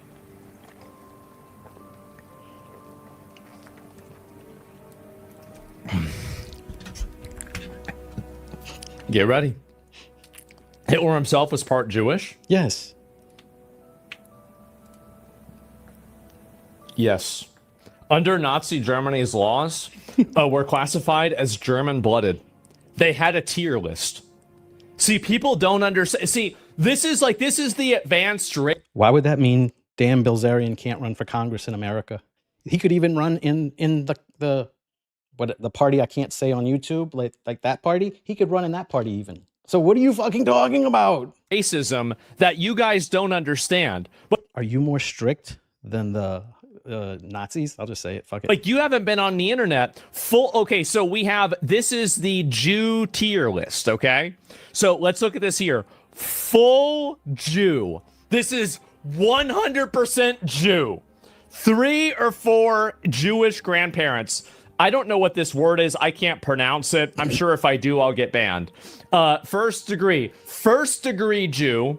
2 Jewish grandparents, about 50% ancestry. Only 1 Jewish grandparent, 25% ancestry, German-blooded, 0 Jewish grandparents. So that means that categorically, if a person with 1 Jewish great-grandparent, which would be 12.5% Jewish ancestry, had no Jewish that still would mean he was Jewish if it was his dad who was that percentage of Jewish. That's what he's not understanding. It's not by ethnicity. It's based off of the mother. You're not Jewish if your dad was Jewish. You're only Jewish if your mom was Jewish. Parents, they fell into the German-blooded category and faced no legal racial restrictions. They could hold government positions, join the military, the SS, marry Aryans without being labeled as whatever the hell this is or Jews. Special case. So see, even they were more understanding than Asmongold, who just said his career's over. He can't be in politics. He's 12% Jewish. That's how he thinks. Look at this here. And it was discovered, and what is this here? That Maurice had 1 Jewish great-grandfather, making him 1/8 Jewish. He had no Jewish grandparents, and this was his So the same as Dan. The leader of that party was also the same percentage as Dan. Personal chauffeur. So I told you guys. I told you, like, that's it. Mix? Yeah, it's so fucked up. So ironically, actually, Dan would not be considered a Jew under the painter. What a nice, understanding guy. So he wouldn't be considered a Jew under anybody because 12% is not enough. You have to have 50, and it has to at least 50, and it has to be on your mother's side. Yeah, there it is. And people don't. You see, if you didn't know that, you need to spend more time on the internet. One of us does. You spend more time on it. You don't know enough, right? You don't know even close to enough. And wrong, very wrong. I can explain. I'm not going to even engage you. I'm just going to time you out without even reading anything else. I have no interest in reading your in what you're saying. I don't want to hear that. Wrong. Somebody spamming. Yeah. Why do you think that I want to see somebody spamming wrong in caps lock, and then they want individual attention so they can tell me that I'm wrong? Really? Why would you think that I want that? How annoying. Think about how annoying you are. Jesus, why don't you think about how annoying you are? You just look like an idiot. What's wrong with you? What is wrong with you? I thought it was 1 drop rule, but that was for black people. That's right. So that's a different, okay, so that's a great point, okay? Is that you're thinking of the 1 drop rule. This is something that was introduced in America with people basically deciding what somebody's ancestry was and whether they were classified as, white or black. This is something that's different. And that's an old ass rule. It is, and that's a totally different racism level, and that's it. And I don't need to. It's much lower than Asmongold's racism level. Listen to you exactly. You don't. And we're talking about the Nuremberg law. No, I'm talking about what they did themselves. So basically, in the most interesting twist of fate, Dan Bilzerian is a Jew. No, he's not. The gay Fed. That's the blatant lie, because this dude's a moron who doesn't understand how any of that works. You're really trying to make you're trying to make fan cams of Nick Fuentes? Oh no. Low IQ anti-Semitism is a Jewish rhetorical weapon? Yep. What's up, Hippo? I'm not going to. I will restrain myself. But man, how do you do this? How do you do this? I don't get it. And so yes, and by the way, I tried to call this. I tried to say, this is, you know what this is like? This is like, I knew. Asmon is acting like if everyone did their 23andMe, there wouldn't be like 50 things listed, like all of them to lesser degrees. He's not Jewish. He's not even close. He's well over 50%. Like he's 38% away from being Jewish. Like, it's not even close. Knew I was right, but I didn't realize. By the way, I tried to call this. I tried to say, this is, you know what this is like? This is like, I knew I was right, but he wasn't right. He wasn't right at all. I didn't realize how right I really was. So not only is this guy a scammer, grifter, retard, idiot. Oh, because he's 12% Jewish that he told everybody about right up front? That makes him a scammer and a grifter and all these things? No, you're confirming some shit off of shit you made up in your head. But on top of that, he's also a fucking Jew. He is. He makes his entire fucking platform. So Asmon is showing here, he goes by the 1% rule. Like, he is racist, like the people who had that for black people. He is exactly what he's trying to pretend like was racist. Around hating Jews and going against Jewish supremacy, and he's a 12% Jew. Dave Smith is 100% Jew, and he goes against the exact same thing. So what is Asmon's point here? I'm really curious. What the fuck are we doing? What is going on? He's Mossad. Yes, I know. And he takes scientific facts from Hitler. Yes. Anyway, watching your meltdowns makes me respect Nick Fuentes. And then there's even more of these. Oh my God. There it is. You guys are cooking up. Bunch of fucking idiot. You're literally more Jewish than Benjamin Netanyahu. This is not true, right?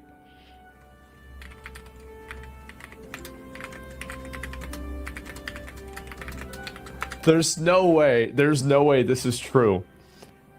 There's no, It's almost like we're worried about Zionism and not Jewishism or Judaism. We're not concerned with that. Like I said, most of us would vote for Dave Smith. So how does this make any sense at all? Nothing. It doesn't. He's crashing out. 100%. Okay, so he's ethnically Jewish. DNA done. Okay, so... Okay, he's 90. Okay, so he is. Okay, so he's a real one, right? He's a pureblood. You could call him a pureblood, yes. So no, this is not true. But I had to look it up. I did. You need to check your percentage of Jewish heritage. Yeah, do that. I think that. Do that. We'll see. Okay, we'll see. How about that? And what is this here? Ashkenazi Jew? Maybe. I mean, yeah. I bet he did it that night, and then he'll do it live one other time if the number's low enough. It could happen. I was thinking about looking it up on there, but I don't want to do that. And so yeah, that's it.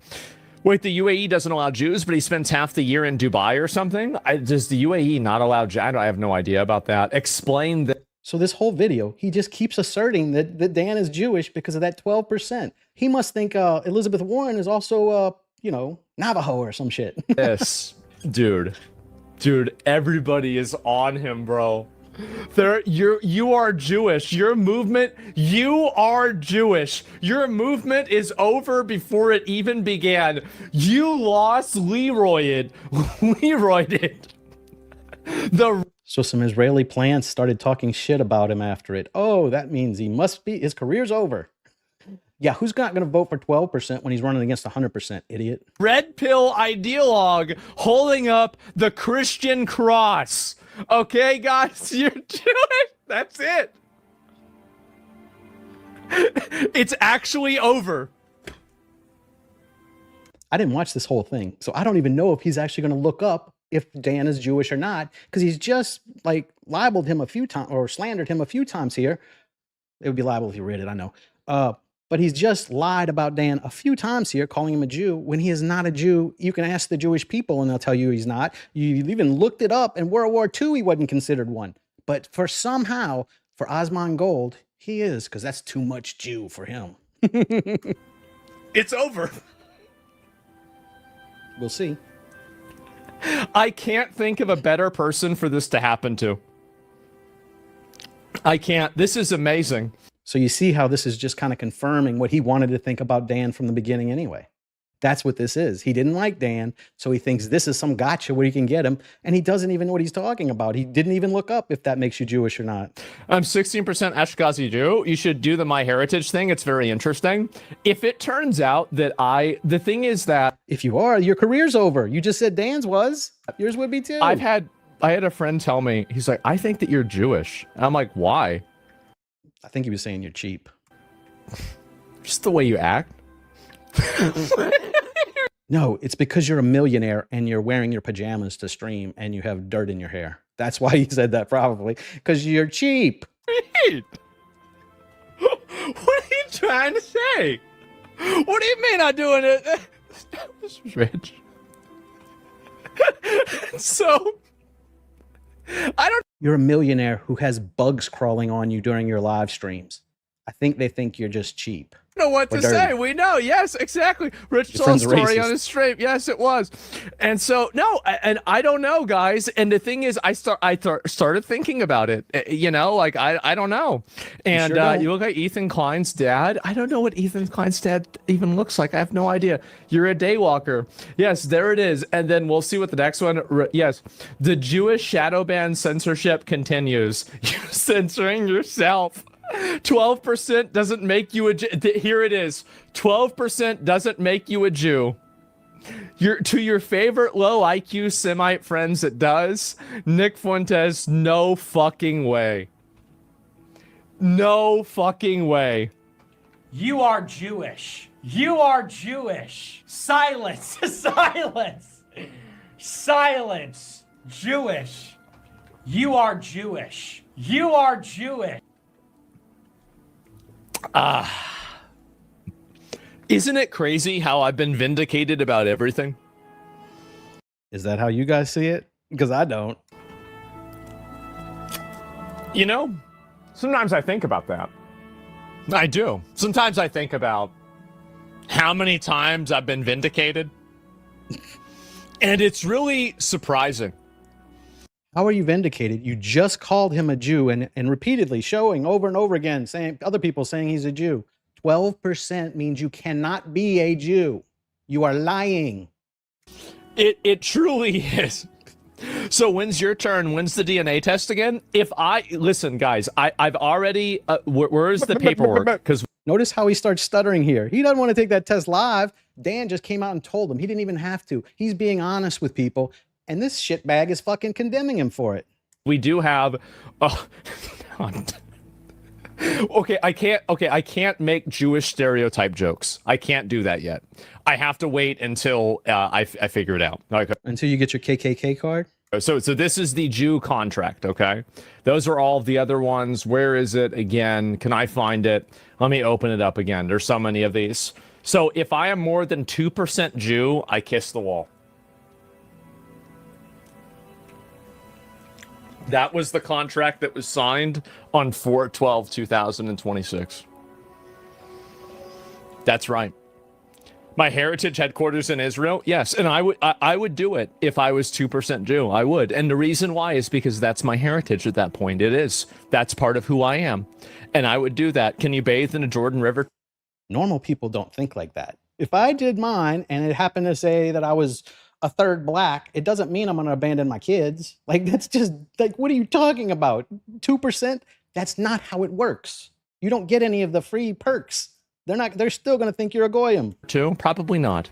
But everything, how much do you reckon you are? As far as I know, considering my grandmother supported the Nazis, probably 0. I think 0.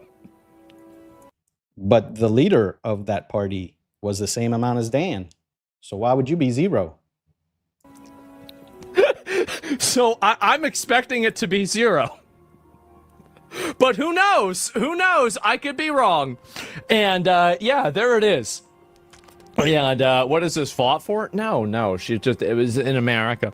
And you're screwed. Some DNA testing companies add in that genetics so people are more aligned to be empathetic towards them. So you think that, well, wait a minute.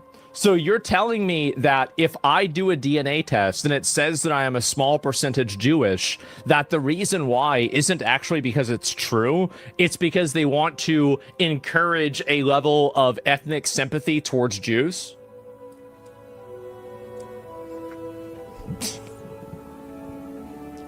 I want you guys to know that if it is discovered that I'm Jewish, I will become twice as racist as I am now. Because I'll be able to get away with it.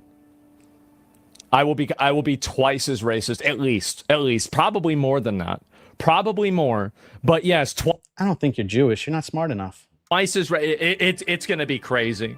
I'm going to be making jokes, talking about it constantly. It's going to be great. And do 2 different tests. Maybe I'll have to do that. Will you wear the colors every stream?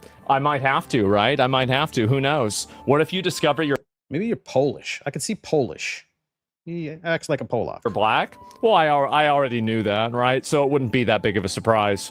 So yes, there you go. This main guy who also, he was insulting me. He was rude to me too. And yeah, bro, for 87% German and Jewish, not Armenian. Oh my God, there it is. And wow. Dan Bilzerian, the fuck Israel guy, the it's the Jews guy, the give me a gun. Let me ask you this too. What if he was adopted? What if his grandpa was adopted? You just have some blood in you. Does that make you that thing? Does that mean you're just evil?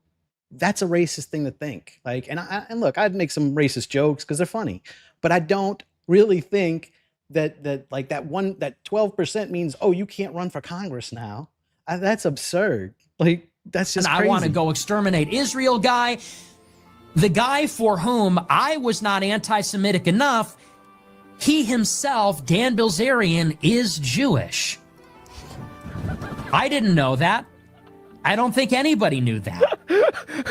Somebody found... Notice that these guys who keep making fun of him for admitting he was 12% Jewish haven't shown their DNA test yet. So what are you hiding? What are you hiding, fellas? Found a book he wrote 10 years ago where he claims in his book that he is part Jewish. He was confronted about it all day, and finally he admitted and said, well, I'm 12% Jewish. That's not really Jewish. Uh-huh. And I'll pull up the tweet and I'll show you. This is on Twitter. This was the exchange today. So he tweeted, Randy Fine just said he's willing to stop aid to Israel. He's obviously lying, but the pressure is getting to him. Congress has no accountability. Politicians who knowingly lie to the public, interesting, should face criminal penalties. The Jewish shadow ban censorship continues because I guess he didn't get enough engagement on that one. Oh, right. Dave Smith's 100% Jewish, and he says shit like that all the time. Why is this bad? Like, I don't even understand where they're coming from because it's so stupid to even be talking like this. He's not even close to Jewish. Not even like, that's just some shit that your grandparents did. I don't even know what's in mine. All I know is I'm about a quarter or a little bit more Native American, and that's because my grandma was full-blooded. Like, people don't know what that, like, who was fucking who back in the Middle Ages to get you your DNA. No one fucking knows that shit. You didn't get enough likes. Engagement on that one. Oh my God, how embarrassing. Roybcore replied, you're censoring yourself? And he points to this book with Mel Gibson, Dan too. Bilzerian, Talk about being behind enemy lines. Writes, Mel had... Right, does he have a lot of, like... allegiance to the Jewish people? No. And he doesn't have a problem with 12%. So why do you two? What's going on there? Been roasted in the media for popping off to some cop about Jews, and everyone went crazy. I'm part Jewish, and it didn't bother me.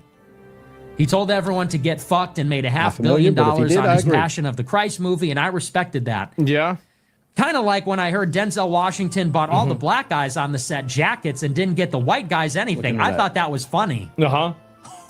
I didn't even read that part. Yeah, that's hilarious. Take that, white guys. No jacket for you. Yeah. Good one. He says, I never got offended by shit like that. I could care less what your beliefs are as long as you're honest and upfront about it. Well, how about that? I'm part Jewish. It didn't bother me, he says. Yeah. So Groibcore says you're censoring yourself. Dan Bilzerian says 12% doesn't make you a Jew. Fuentes is a Sephardic Jew name, though. Yep. I said no fucking. Dude. I don't want to hear anything from either one of y'all until you pull your 23andMe out. Like, who are you to criticize something he had no control over? He was just born that way. Like, who cares? That my leash. Oh no. I said no fucking way. No fucking way. Dude, oh my you gotta God. just like frame this. This is just like Hall of amazing. Fame. Wow. It's just beyond parody. Does it get better than that? This is like... This is the guy, his only message for 2 years is about how bad Jews are. It's the Jews. Yeah, it's the Jews. Jew. You don't... He literally texted me.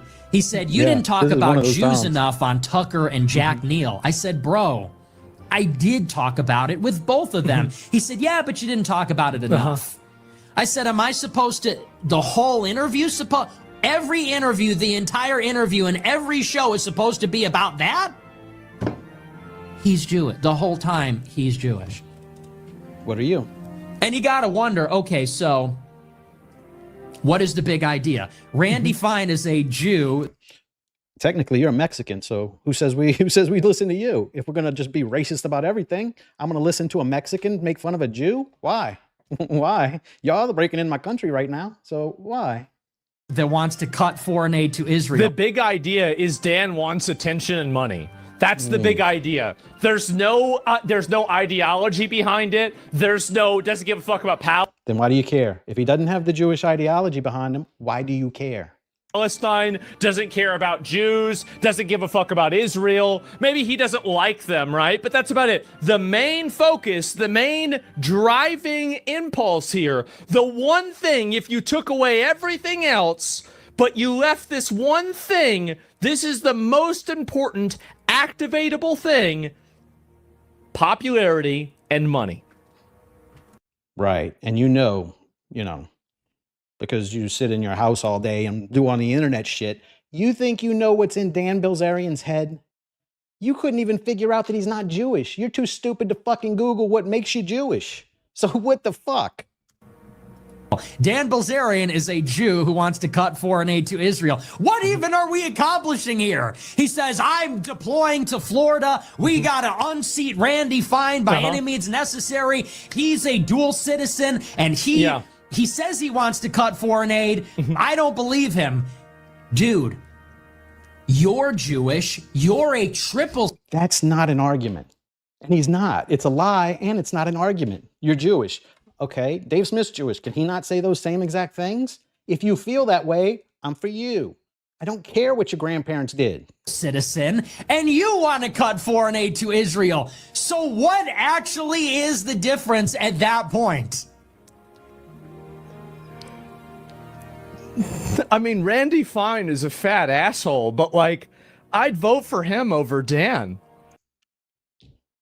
So the 12% made you say you won't vote for Dan. You would vote for a guy that's 100% Jewish over a guy who's 12% Jewish because that 12% is really awful. When he's the one who came out and told you, nobody made him show his 23andMe. He just gave that information out because he's not trying to lie to people. But you would vote for Randy Fine, like the #1 like Zionist in the fucking Congress, because Dan has 12% that he told everybody about. You're a fucking idiot. I would. I don't even think it's close. It's not even remotely close. If I had to pick between the two of them, that's what I would do. Yeah, I don't know what else. I'm shocked that they let this fucking buffoon vote at all. Else to say. And both anti-Semitic retards. I don't know. Who made this? Wait, is this real? Bro. Chud shot someone? I don't believe that. I don't believe that. Sorry. And I have to see it myself. But wow. So it looks like the trip to China is going really well. Well, how about that? Can you get Israel citizenship with 12% Jew? And that's a really good question. Yeah. Can you get Israel? You can get it with 0. You can get it with 0 if you convert. This dude doesn't even know the slightest bit about world politics, but he goes on the internet and argues about it all the time.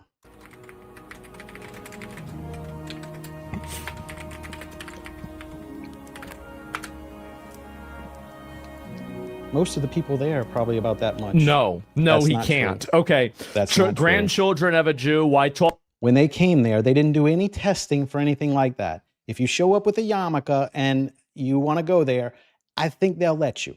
I don't know, because DNA testing is not legal in Israel for some reason. So I don't think that they would do that unless he came and told them I'm only 12%. 12% doesn't counter. Exceptions, conversion, marriage. Okay.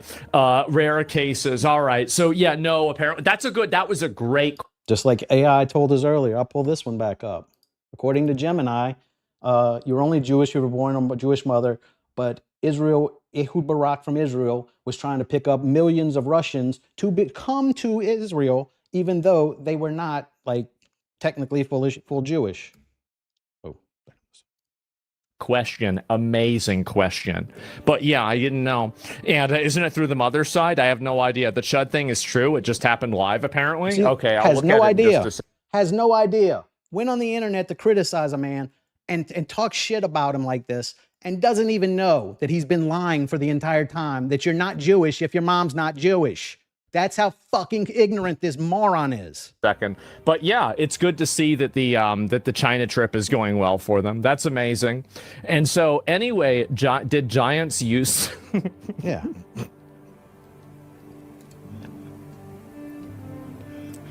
Wow. Wow. Truly the greatest minds.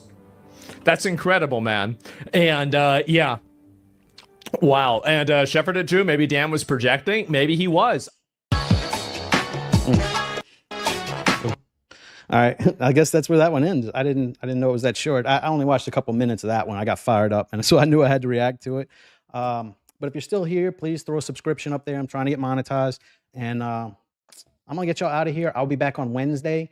I'm not sure what I'm doing. I've got a couple of them. I might be showing one that I've already recorded, but I can't do it live because they always do copyright bullshit whenever I do it live with the people that made that video. So I might be uploading one that I've already done, but I do have a couple of them I'm debating on doing. So I will see y'all soon. And I'm trying to line up a debate. I've got challenges out to the Matt Van Show and First Amender, and they're AWOL. They're not getting back to me. I guess they don't want to. I'm not big enough for them. Even though I did go and look, and my channel gets more views than theirs, even though I only have 500 subscribers. So not really sure what that's about, but they're afraid to debate me. So anyway, y'all have a good one. Let me pull this up. There you go. I will see y'all Wednesday. Take them out of here, dog.